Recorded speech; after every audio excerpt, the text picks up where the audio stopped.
Today, we are remembering someone who not only showed her deep love for her immediate family, for her siblings, for Larry, her beloved Larry, for her children, for her grandchildren, but really showed that love to every single person that she found around her.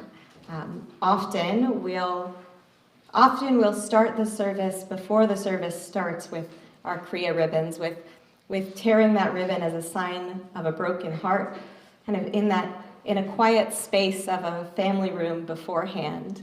And that quiet space of the family room today was bustling, because for Shirley, everyone was a part of that family. Everyone was shown that special love that so many people just show the immediate family around them. And so we're going to expand that family even more today. And so today, Shirley's family is going to, her closest family, her sons, her sister, and Larry, are going to have that chance to tear that ribbon in the presence of community. And so at this time, if you would feel comfortable doing so, Brian, Brandon, Brad, Larry, and Sandy, please stand up for a moment. If you need somebody to help you with tearing, you're welcome. They're welcome to stand up with you too. But before we tear the ribbon, we're going to say a blessing together. So please repeat after me. Baruch atah Adonai, Eloheinu melech haolam, Dayan ha'emet. And you can tear that ribbon.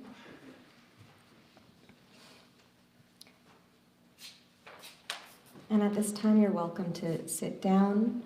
Adonai natan, v'Adonai lakach, yehi shem Adonai mevorach. God has given, God has taken. May God's name be blessed. Now today is just a few days after we sang with Shirley at synagogue on Friday night. It's just a few days after a couple of people here got to laugh with her at Mahjong, or maybe a few days after you were profoundly moved by her kindness and generosity in words and actions that were saved just for you. But today, we may not have expected it at the time. We certainly didn't expect it at the time. But today, we are remembering the life of Shirley Strauss.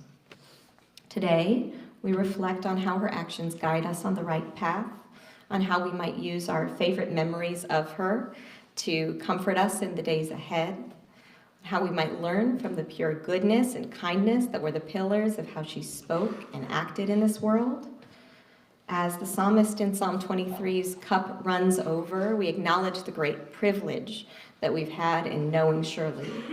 And at the same time, we acknowledge our need to ask God, family, and community for comfort as we move forward in a world without her presence. So if you have a pamphlet with you, you're welcome to sing along. I'll sing for us Psalm 23 in the Hebrew, and then we'll recite in the English together. Mizmor leDavid, Adonai roi lo echsar, binot deshe yarbitzeni, al mei menuchot yanaleni. Nafshi yeshovev, Nafshi yeshovev, yancheni b'madlei tzedek leman shemo.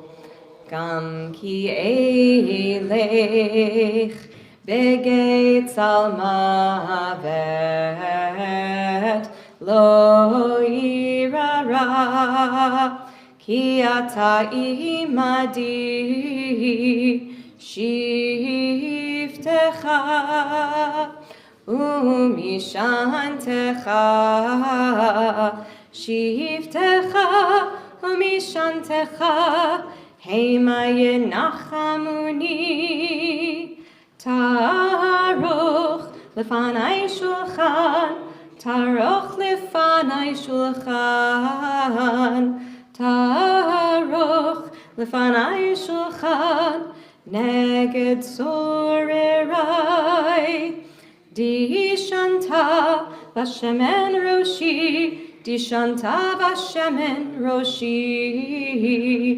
dishanta vashemen roshi kosirevaya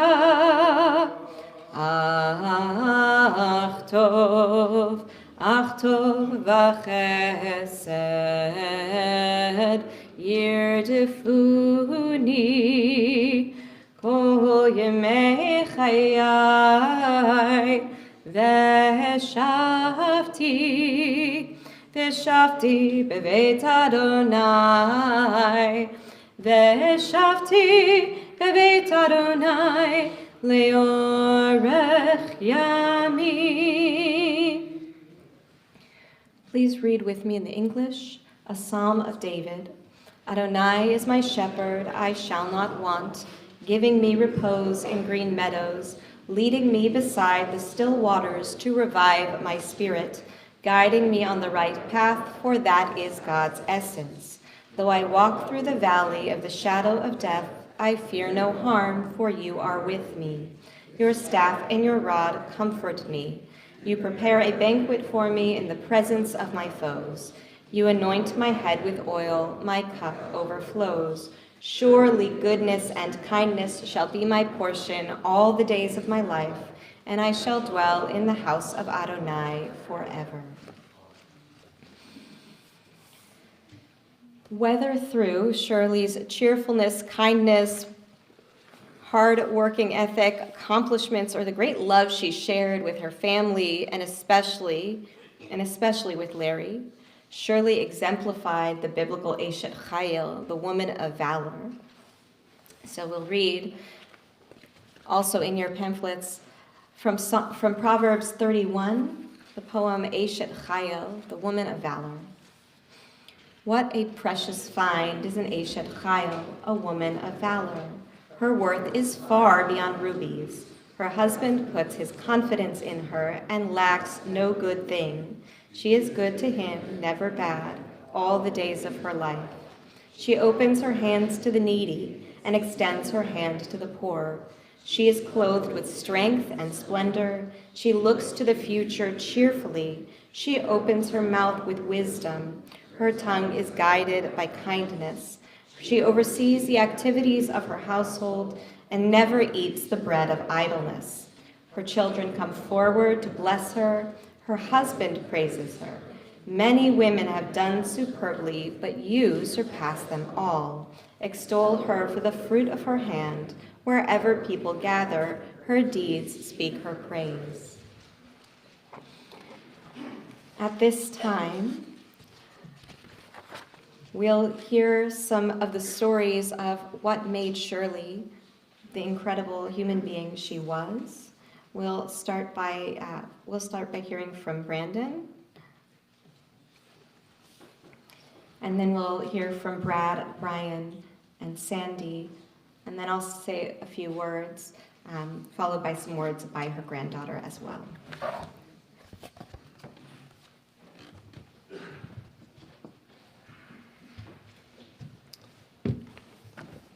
Brought my wife up here. This is Jessica Strauss, so I can kind of hold it together today. Thank you to everyone who is here today and to everyone joining us online. Your presence, your messages, and your support mean more to our family than you know. My mom was a kind woman, truly kind. She was warm, gentle, and almost always had a smile on her face. She never judged anyone. She was genuine, as real as you can get. She treated everyone the same, no matter who you were or where you came from. She didn't complain. She didn't get involved in drama, and she never spoke badly about others. And if she did, you must have really pissed her off. Being around her just made things feel calmer. If you wanted to be friends with my mom, she was going to be friends with you. It was really that simple. She had an easy way of making people feel comfortable and accepted. My mom loved us deeply, my two brothers and me. By the time I was about 10 years old, both of my brothers were already away at college. So all of a sudden, it was just me at home, which meant I got all the attention and a lot of one-on-one time with my parents. I have a lot of memories. I could be here all day. But one I cherish most is the time we spent at our second home in Las Vegas. My parents bought a house out there during that time when I was the only kid left in the house, and Vegas truly became another home for me. It was just me and my parents, and that time together meant everything. It's funny, my parents loved Vegas, but they hated gambling. But my mom, she loved the shows. She loved the Las Vegas shows. We saw about every comedian, magician you could imagine. We explored the Strip, Hoover Dam, Red Rock Canyon. We even went to the Valley of Fire State Park. My parents actually hiked at the state park. It was fun, it was easy, and it was just us. It was time together, me, my mom, and my dad. And those memories will carry forever. When I was younger, they would take me to the amusement parks there in Vegas. But when I turned 16, the routine changed. Instead of the amusement park, I played poker. And sometimes my dad would play at the same table as me, and my mom would sit there nearby, smiling on her face, while I sat there nervously playing poker at 16 with a fake ID from Iowa. But those trips gave us time together, my mom, my dad, and I. We made some special moments. Another thing I cherished about my mom were our Thursday nights. Every Thursday, my dad had a poker game. So it was just me and my mom at that time. And we would go to dinner, talk, laugh, and just be together. She always let me pick the restaurant. And if I could go back, I probably would have picked a 5-star restaurant. But back then, it was Steak and Ale or Applebee's, just to name a few. I honestly don't know what I was thinking, but no matter where we went, it did not matter. It was our time. It was great. She also always tried to enjoy the things I loved. I couldn't play sports.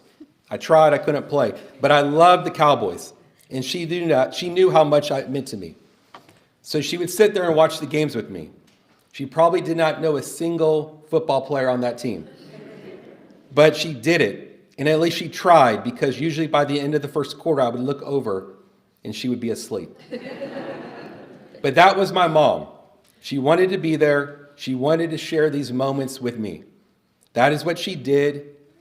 She showed up. She showed up consistently without fail, just because that is who she was. Now, my mom had a lot of passions, but one of them was fundraising. And recently I looked at an article that was written about 10 years ago. And my mom said, "This is my passion. I love making phone calls, especially for Jewish causes." And she meant it. She loved making those calls that we all would hate to make. But she did it. She followed up. She had conversations asking for support, and she genuinely enjoyed it because she believed so deeply in the causes she was working for. Through her efforts, she raised hundreds of thousands of dollars for Jewish causes. And she did not do it for recognition. She did it because she cared and because helping others gave her purpose. Another passion of my mom's was mahjong. She loved it. She played for over 40 years. And over the last 10 years, she was playing in 3 or 4 different mahjong games every week. It was serious business for her. If you called her in the afternoon, there was a good chance she was playing mahjong and she would not answer. And one of my favorite memories about my mom playing mahjong is I would ask her, Mom, how much did you win for these games? And I thought she would say $50, $100. Instead, she would say, Brandon, she looked at me and smiled and said, oh, about 50 cents. But my mom loved it. My mom also loved texting. Every Monday morning, without fail, she would text me and my brothers. When I woke up, I knew the first text I would see would be from her, unless a random client would text me at 3 a.m. But 99% of the time, it was my mom. She always started the same way. Have a good week, head lawyer. For Brian, it was have a good week, head rabbi. And for Brad, it was have a good week, head salesman. And then she would tell us how proud she and my mom, dad were of us. She would ask how Jessica and the kids were. And she always ended with, we love you, Mom and Dad. I'm going to miss those text messages more than I can explain. The little things, knowing she was always there. I always thought my parents were invincible. I think a lot of us feel the same way until life reminds us how fragile and fast it can be. Losing her happened so quickly. And every day I wish I had one more chance to say goodbye, one more hug, one more conversation, one more Monday text. And I still remember the last hug I got from her. It was last month, December 24th. We had just come back to our house after dinner at my mother-in-law's and my father-in-law's house. And the kids and Jessica went to bed. And my mom sat in the living room with me and my dad, and we were watching SportsCenter. And my mom was playing on her phone. She loved games. And she was playing on a game. She was playing on her phone, playing a game. And after a while, we were all tired. And if you know my mom and dad, they always leave the next day at 5 a.m. It could be a Sunday morning, no traffic, but that's who they were. They left early. And I knew that night I had to say goodbye to them. So we got up and I said goodbye. I told her I loved her, and she hugged me like she always did, but this time it felt different. Longer, tighter. It's hard to explain, but it was different. And then they went to bed. I did not know that would be the last time I would ever see her. I did not know that would be the last hug I would ever get from my mom, but I will carry that hug with me forever. The feeling of it, the love in it, it is something I always will hold on to. Before I end, I want to honor my mom in something she always loved doing. My mom did this for birthdays and special moments. She would take someone's name and spell it out, using each letter to say something meaningful about them. For example, if it was for me, Brandon, she would say B stood for, let's say, brilliant. And R stood for something else. And she did this on cards and speeches, and most recently, she did it for my dad on his 80th birthday. She loved doing it. It was thoughtful, personal, and completely her. So today, I want to do it the same for her. Her name is Shirley. S is for smile. If you ever saw my mom, she had a beautiful smile. And it made people feel at ease. When I came home last night from Houston, the first thing I usually see is her beautiful smile. And we'll miss that beautiful smile. H is for heart. She had a huge heart, was incredibly sweet, and treated everyone with kindness. I is for integrity. She taught us the importance of honesty and lived it every day.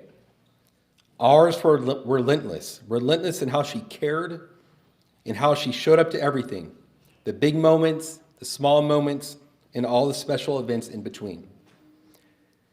L is for love. She loved everyone deeply and completely. Her family, her friends, and everyone lucky enough to be part of her life. E is for everyone, because she treated everyone the same, no matter who you were, where you came from, or what background you had. And why? Mom, why was hard? Y is for you, Mom. You'll always be with us. Thank you for being my mom. I'm so lucky to have you as my mom. And Mom, I will never forget you. You'll always be with me, and I'll miss you forever. I love you, Mom.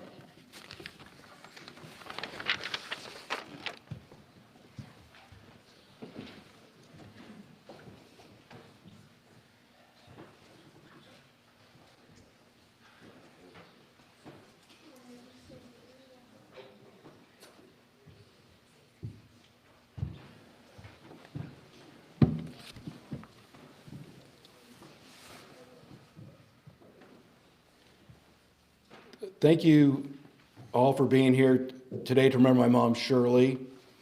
I want to start by saying that I had a great mother.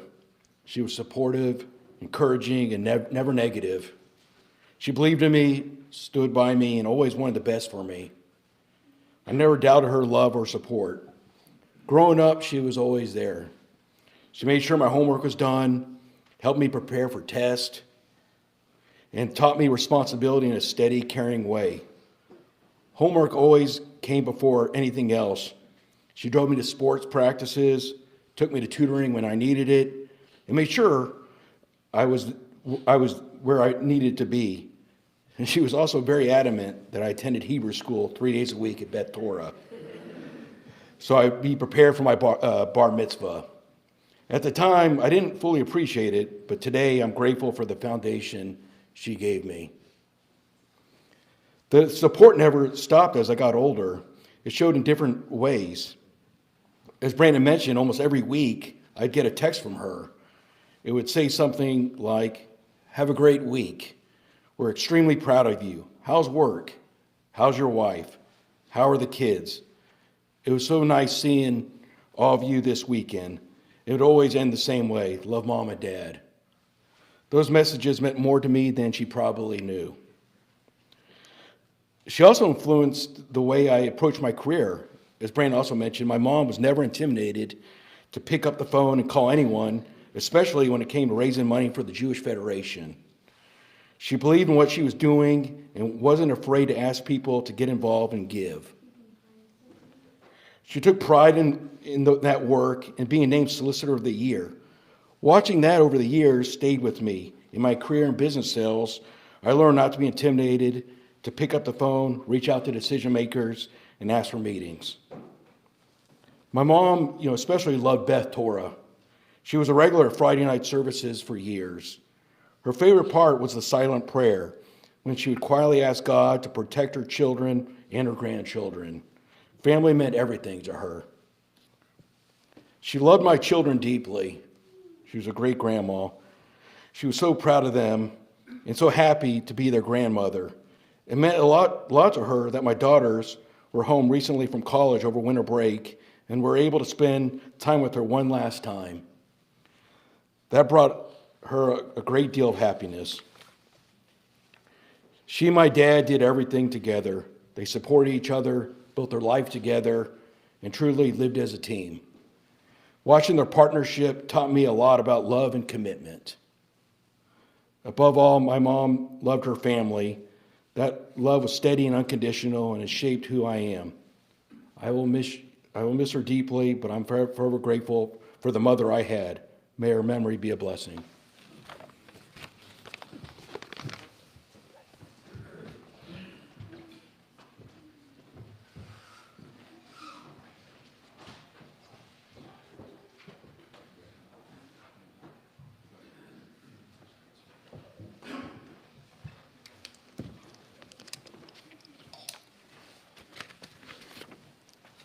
Thank you for everyone for being here. Family and friends from so many places, it's very appreciated. And to our close friends from Houston that are here, we very much appreciate it as well. To the members of my congregation that are here and watching, thank you for being there for Lisa and me and our kids. My family is very blessed to be part of such an amazing community back home in Houston. And to everyone here, I'm very comforted as well, knowing my dad will not be alone.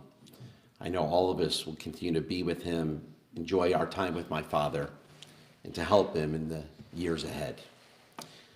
This past Saturday morning, as you know, we lost my mother.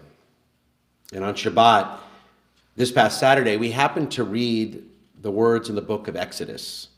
When a child of yours asks you, saying, "What does this mean?" And since that time, Jewish children have been asking their mothers the same question. What does this all mean? The meaning and purpose of life, how to grow and thrive in this world. What are the Jewish rituals and customs to follow? It's a role every mother does her best with. She answers the call through her love, her words, and her actions. My mother always did the best she could, and there's much that I learned from her. My mother grew up as a daughter of a survivor. My grandmother went through 3 concentration camps, and after spending her pivotal teenage years in the Holocaust, she was the only one of her entire extended family who survived. And after years alone in displaced persons camps, she came to America and met my grandfather. And they raised my mother and her 2 younger siblings in the small town of Duncan, Oklahoma. They created a home where Jewish holidays were celebrated, and the children were raised as proud Jews.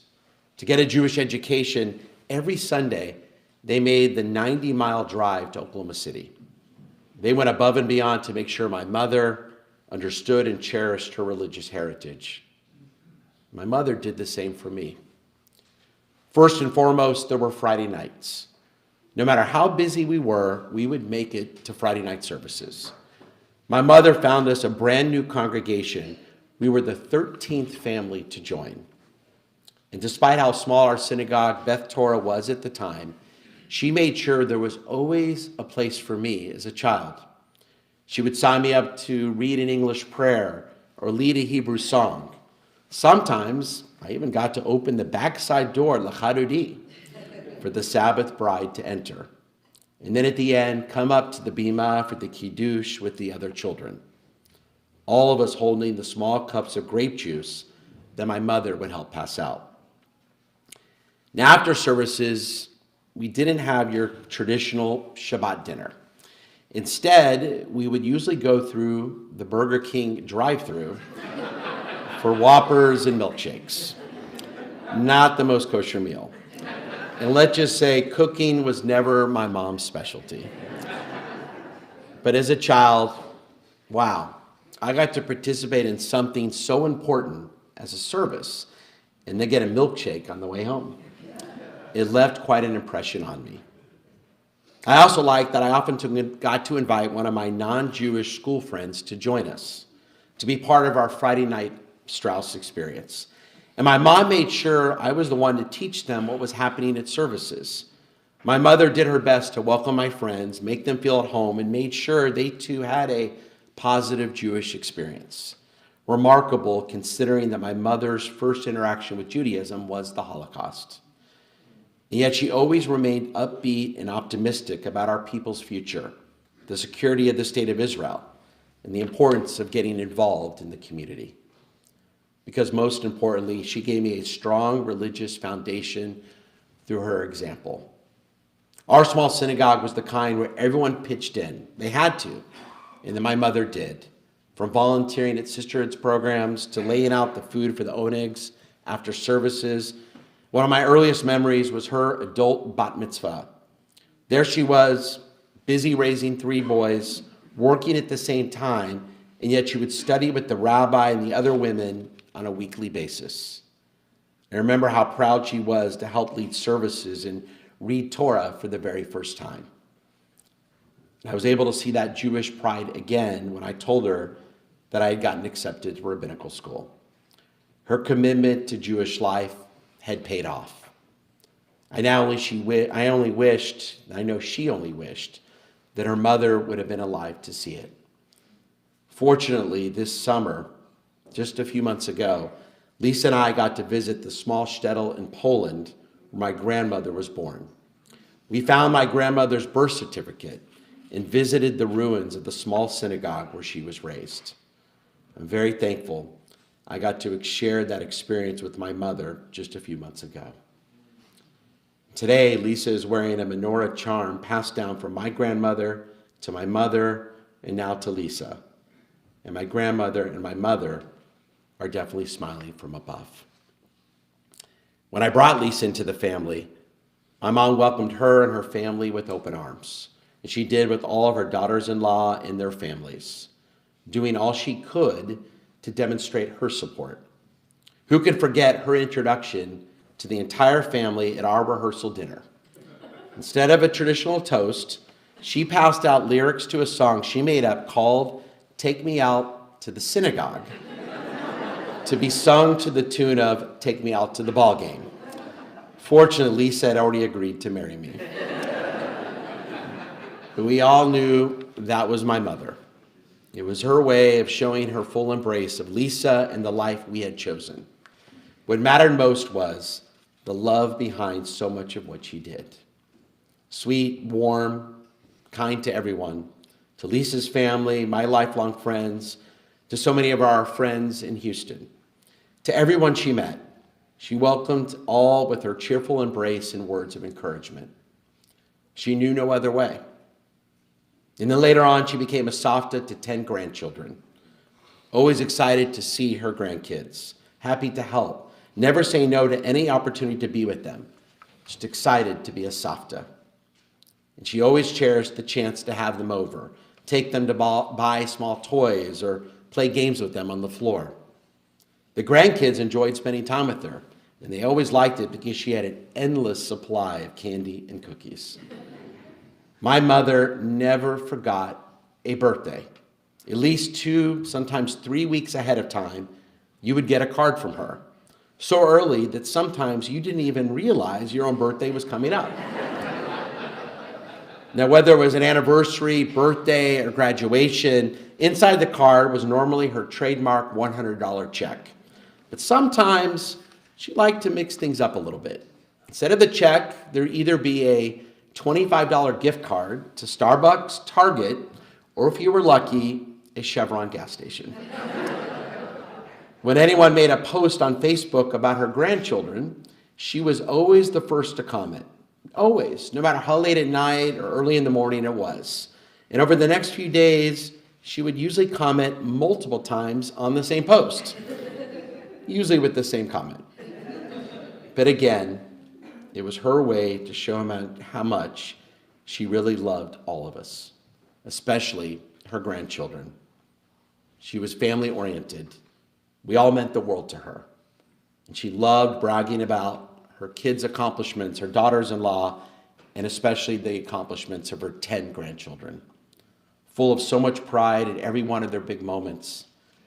And she set an example for us too. She remained close to her parents and her siblings and their families as well. Now, my mother taught me many things, but persistence and the importance of hard work was definitely one of them. When I was a child, she made sure that before anything else, my homework was done, and done well.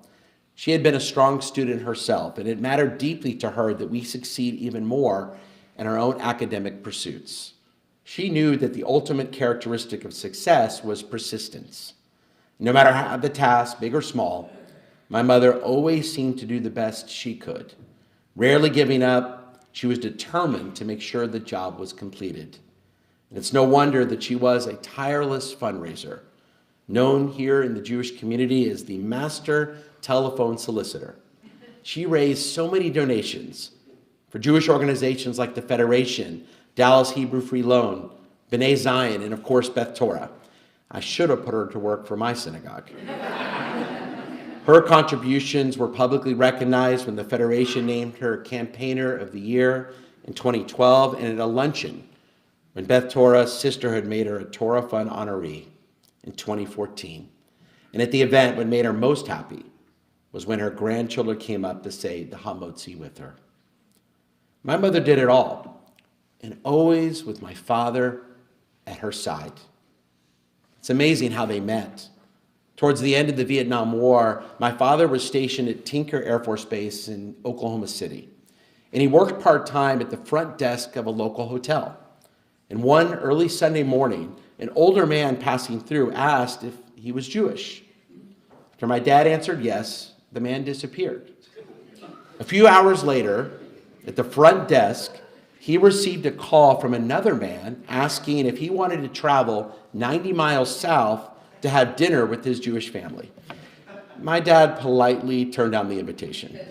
The man then said, and by the way, I have a daughter who's a senior at the University of Oklahoma. Would you like to have dinner with her? My dad said, absolutely. The soulmates were together. And within 6 months, they were married on May 23rd, 1971. And from that point forward, for 54 years, they did everything together. Daily errands, organizational meetings, Friday night services, lunch buffets at Chinese restaurants, or daily walks through the neighborhood. Now, if the weather wasn't good, they would move their daily walks indoors to a local mall. And years ago, when I was working here in Dallas, I was doing some shopping next door with a friend in North Park Mall. From a distance, I saw my parents on their daily walk, hand in hand. They had no idea I was watching them, just happy to be together. And like my dad described, she was his angel. Now, they loved to travel. My mom enjoyed cruises or trips to Vegas or Branson for the shows. And COVID started a new type of experience. My parents would go on day trips to small Texas towns to see historical sites that no one, and I mean no one, had ever heard of before. And altogether, 61 small towns within 4 hours of Dallas to see courthouses, century-old stores, statues from the 1800s. You name it, they could find it because no one else could. But in every trip picture they texted us, she was there, smiling, just so happy to spend quality time with my father. They were each other's rock and support. They were companions and best friends. And together, they were a force to be reckoned with. From the ground up, they started their temporary help company, Power Temps. And they brought their individual skills together, worked side by side every single day, and built a successful company. But it was never just about themselves. It was more about contributing to the community. If they got involved in your Jewish organization, watch out. They were going to get many other people involved, become best friends with everyone who worked in the office, and raise a lot of money. Because, of course, my mom would continue to call any donor until they increased their pledges. That always seemed to be her way, quietly working behind the scenes to make such a positive difference for her community, her family, and my father in the best way she could. And one last thought. The oldest grandchildren normally pick the names of their grandparents, but not in our family. My mom actually had 3 different sets of names. My children called her Safta, my middle brother's kids, Shirley, my youngest brother's kids, Grandma. I'm not sure how this happened. But maybe it's because my mom wanted everyone to be content with the name they chose. She didn't want to force anything. It was about what made other people satisfied. And that is what she often did. In her 75 years, she did her best to make others happy, to encourage others in the best way she knew how, to love family and her many close friends in only the ways she could. And for that, I am forever blessed. We read in Deuteronomy the words of the Shema. These words shall be upon your heart. You shall teach them diligently to your children and speak of them when you sit at home and when you walk along the way. As our tradition often does, it reminds us that the most powerful Jewish education a mother or father can give does not happen in lectures, in a Jewish education in general, does not happen in classrooms or from pulpits. While those are important, the best Jewish education happens along the path of life. It happens at home. And that's how my mother taught me. Through showing up, opening doors, welcoming others in, and living her Judaism with warmth, consistency, and commitment. She carried our tradition on her heart, and she passed it on through her life. And for that, I am forever grateful. Zikrona livracha. May my mother's memory always be for a blessing. And to her, let us say, Amen.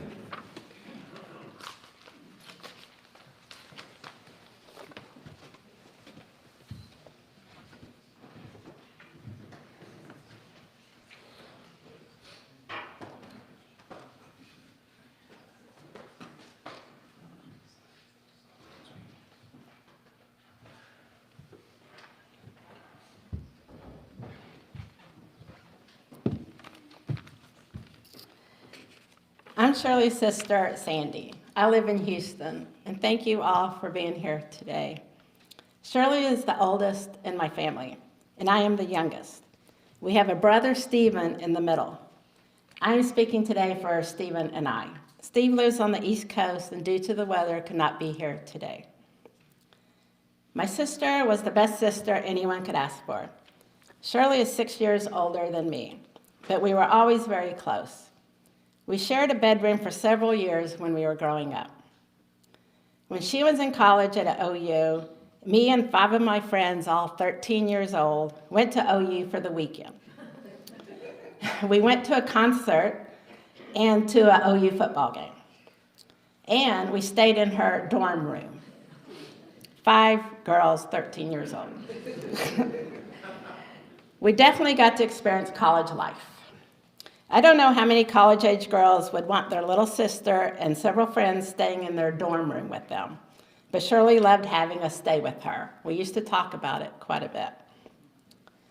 Shirley, my brother, and I would have 3-way phone calls almost every day at 7 a.m.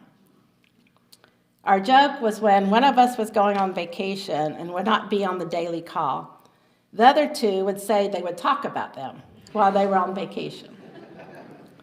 Shirley would always say, I am writing my list of things that I can talk about that person that was going to be on vacation. And then Shirley would add, and my list is very long. We would all laugh and laugh. The only thing we would all talk about if one of our siblings was on vacation was, when are they going to be home? I hope they're having a good time. Why haven't they texted me yet? But every morning at 7 a.m. will be very difficult because I won't be able to talk with my sister. Sister, when Steve and I talk, it will not be the same without you. However, sister, we will definitely have a lot to talk about on how much we both miss you. The last text I received from my sister was Friday morning, probably about 14, 16 hours before she passed. The text said, I love you, sister. We will never forget the love and joy that our sister spread throughout her life. May her memory be a blessing. Thank you.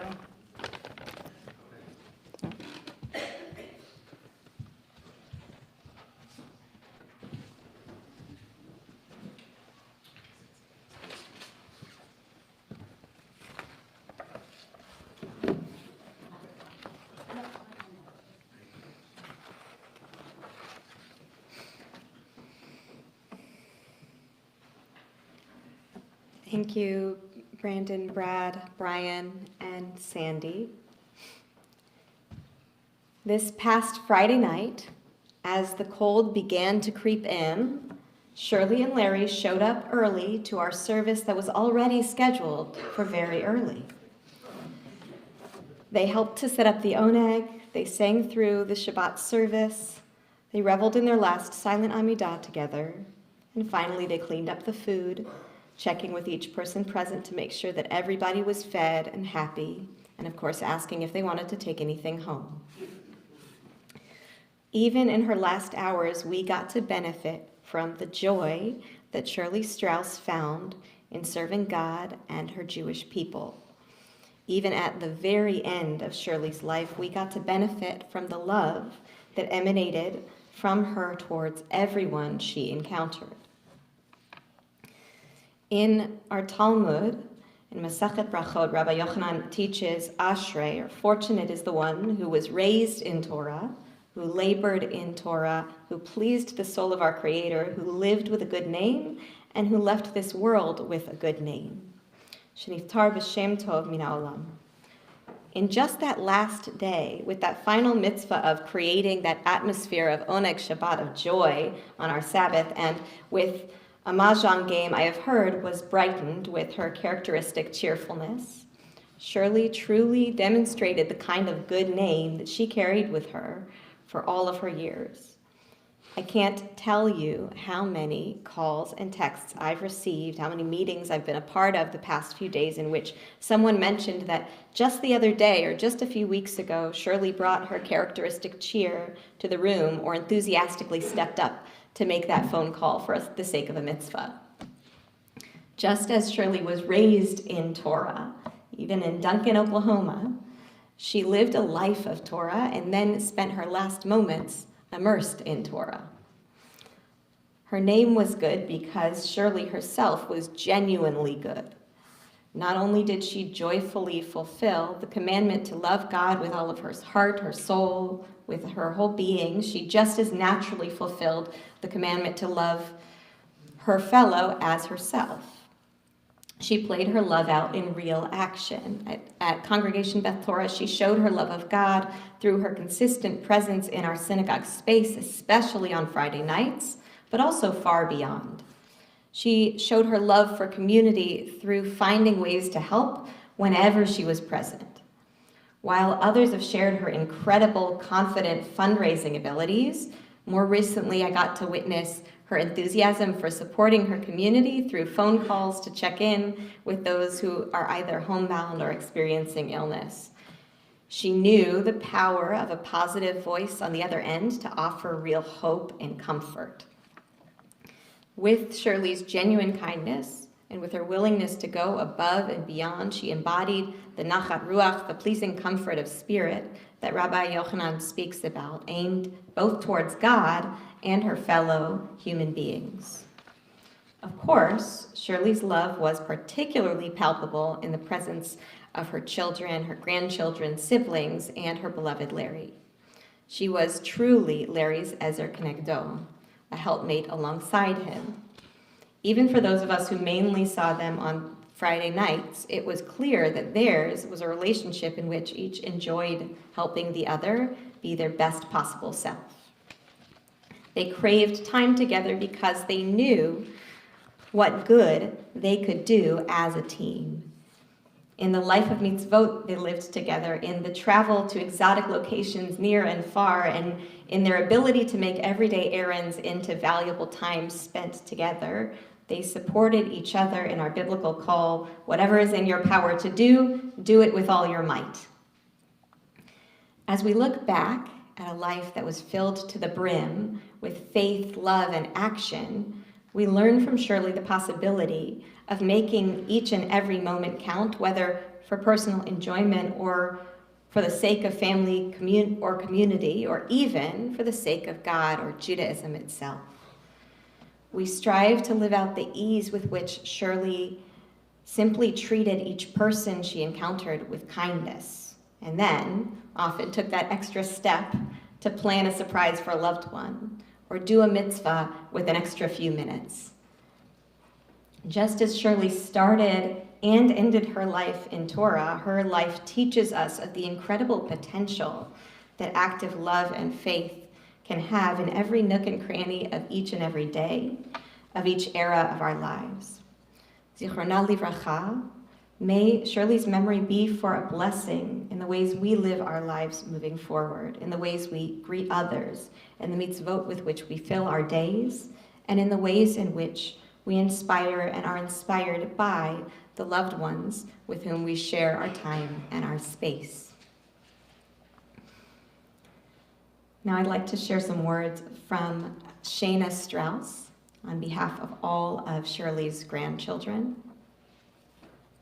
So Shana says, if you knew Shirley, you knew that she loved mahjong, half-priced movie Tuesdays at Cinemark, cruises, and most of all, her 10 grandchildren. My name is Shana Strauss, and I am Shirley's 5th-born granddaughter. When I am asked what I'm grateful for, I always answer how close I live to my grandparents because I'm able to see them all the time. But no matter how much time I've had with Shirley, No matter how much time, no matter the amount of time with someone you love no amount of time with someone you love is ever enough. Still, I am grateful for the 19 years I got with my savta.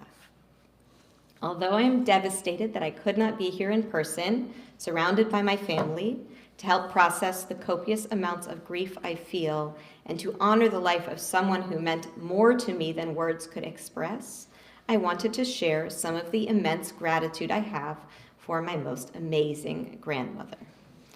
I am grateful for the way you would cheer me up whenever I felt down. I am grateful for all the laughs we shared. I am grateful to have witnessed the love you and Saba had for each other. I am grateful that you have shown me what it means to be a strong Jewish woman.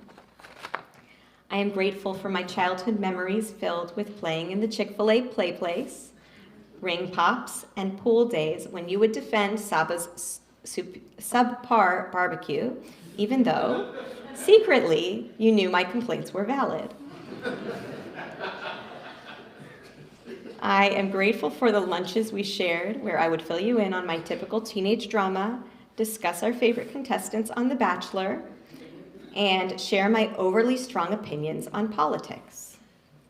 Most of all, I am grateful for the tight hugs you would give me while telling me I love you, I am so proud of you, and I will see you later. This is going to be the longest see you later I will ever have to endure. I pray you are reunited with your mother in heaven now. You carried your mom in a way that allowed me to feel deeply connected to her. I have always had a great sense of pride to be named after Hannah. Through her and through you, you fostered my ambition to be a leader for the Jewish people.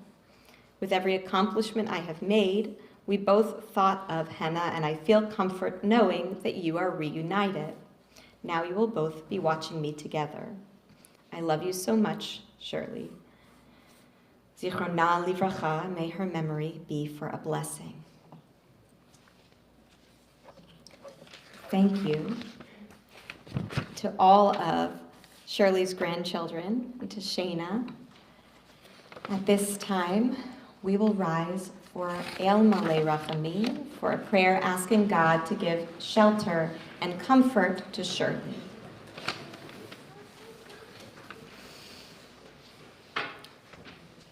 El Malei Rachamim, Shochen Bamromim, Hametzei Menucha Nechona, Tachat Kanfei HaShechina, B'ma'alot Kedoshim Torim, Kezohar Harakiam Hasiri, Lenishmat Sura Fega Bat Handel, V'michal Shehalcha Le'alama, Began Eden Tehei Menuchata, Ana Bala Rachamim, Hasireha B'seter Knafecha Le'olamim, Utror B'tor HaChaim Bet Nishmata, Adonai Unachalata, V'tanuach B'shalom, Al Mishkava, V'nomar Amen.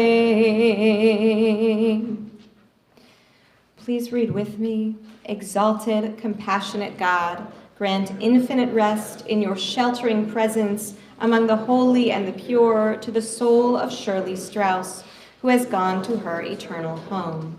Merciful One, we ask that our loved one find perfect peace in your eternal embrace. May her soul be bound up in the bond of life.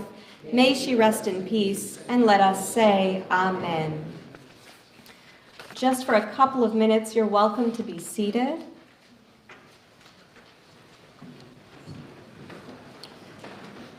A few announcements before we proceed. All are welcome to come to the graveside after we have continued to assist the family in laying Shirley to her final resting place. We'll ask, though, that you allow Shirley's family to exit first before you leave your seats. I also want to add today that because it's still a little bit icy out there, that if you are coming to graveside, If you have sturdy shoes in the car, it's probably best to change into those so that everyone stays safe. Please remember that tonight's Shiva Minyan is at Congregation Beth Torah at 6:30 p.m. And just like today, you should have received a link to streaming that if there's any reason with the safety of the roads to not be able to drive. But our Shiva Minyan will be at Beth Torah at 6:30 p.m. tonight. There will also be a Shiva Minyan back in Houston for those who are traveling at Beth Yeshurun on Sunday at 5:30 p.m. So at this time, I would like to invite Shirley's pallbearers to come up to assist her, to carry her out. So thank you everyone for being here to comfort Shirley's family. We say to them, we say to you, Hamakom yenachem etchem betoch sha'ar avelei Tzion v'Yerushalayim. May the omnipresent, may our community comfort you among the mourners of Zion and Jerusalem. Thank you. Ask them to not go to the graveside till to follow in the procession. Sure. And also, please wait for Shirley's family to drive to the graveside first. Wait a little bit before you drive out of the lot, just to give them a little bit of space so that they can get there and get situated first. Thank you.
You're welcome to make your way out now. Just remember to wait in your car until the procession has started.